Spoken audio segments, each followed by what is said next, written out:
manalangin. Sa ngalan ng Ama, Anak, Espiritu Santo. Amen. Panginoon, maraming salamat po sa panibagong araw na ibinigay ninyo sa amin.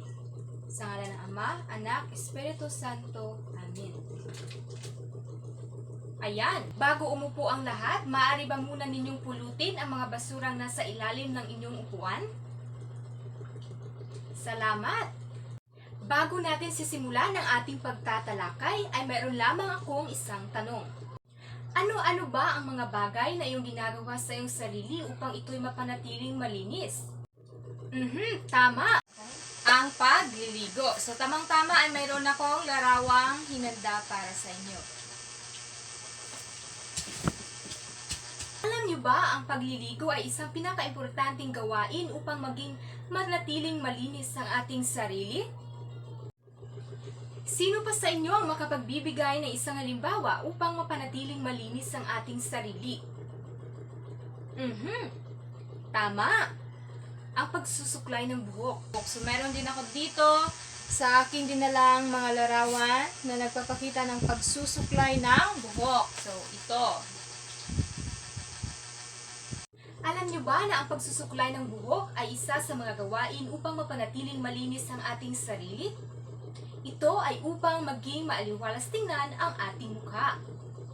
Ngayong alam niyo na kung ano-ano ang mga dapat gawin upang mapanatiling malinis ang ating sarili. Kaya niyo bang hulaan kung patungkol saan ang ating tatalakayin ngayon? Magaling! Ito ay patungkol sa pagpapahalaga sa sarili. Sino ba sa inyo ang mayroon ng kaalaman patungkol sa paksang ito?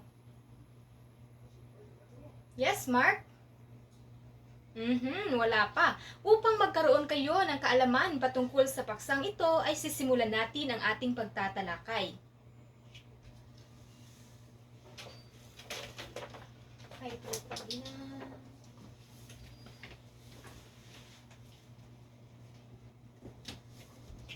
So, pagpapahalaga sa sarili. So, ano nga ba ang ibig sabihin nito? So, dito ay mayroon tayong kahulugan. So, maaari ba nating basahin ng sabay-sabay? Okay.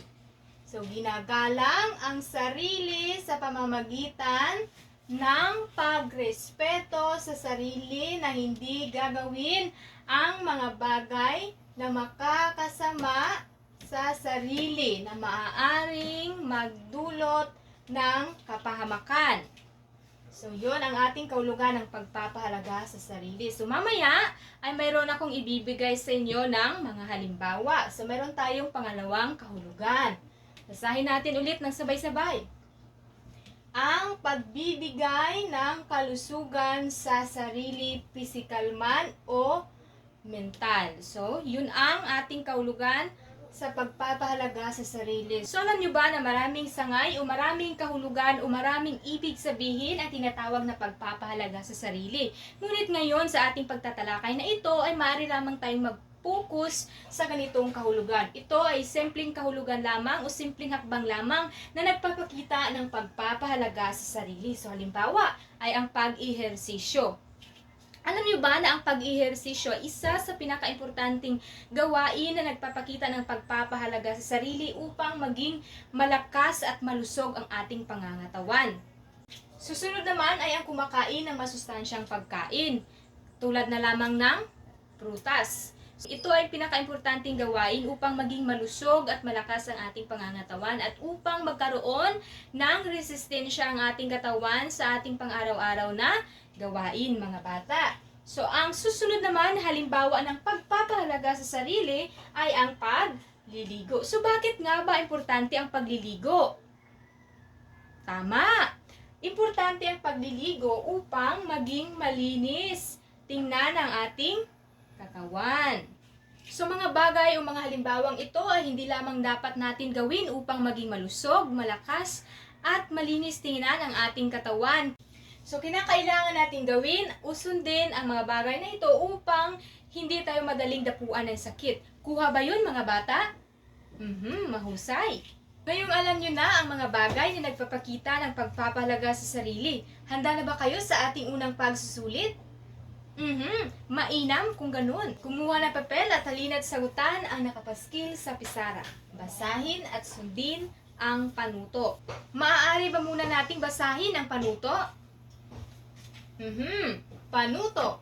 Lagyan ng masayang mukha kung ang ipinapakita sa larawan ay nagpapakita ng pagpapahalaga sa sarili at malungkot na mukha naman kung hindi. Maaari na kayong magsimulang sumagot at pakitaas naman ng inyong kanang kamay kung kayo tapos na.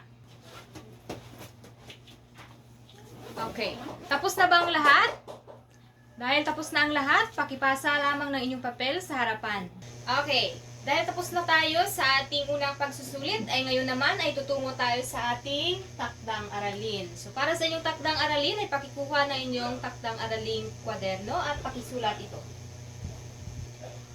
Okay, bago kayo magsimula sa pagsulat, ay babasahin muna natin ng malakas ang ating panuto. So panuto, isulat ang P kung ang ipinapahayag sa pangungusap ay nagpapakita ng pagpapahalaga sa sarili at HP naman kung hindi pagpapahalaga. So, ibig sabihin ay isulat ninyo ang letrang P kung ito ay pagpapahalaga at HP naman, letrang HP naman kung hindi pagpapahalaga. Naintindihan? Okay, maaari na kayong magsimula ng pagsulat. At itaas lamang ang inyong kamay kung kayo tapos na. Okay, tapos na?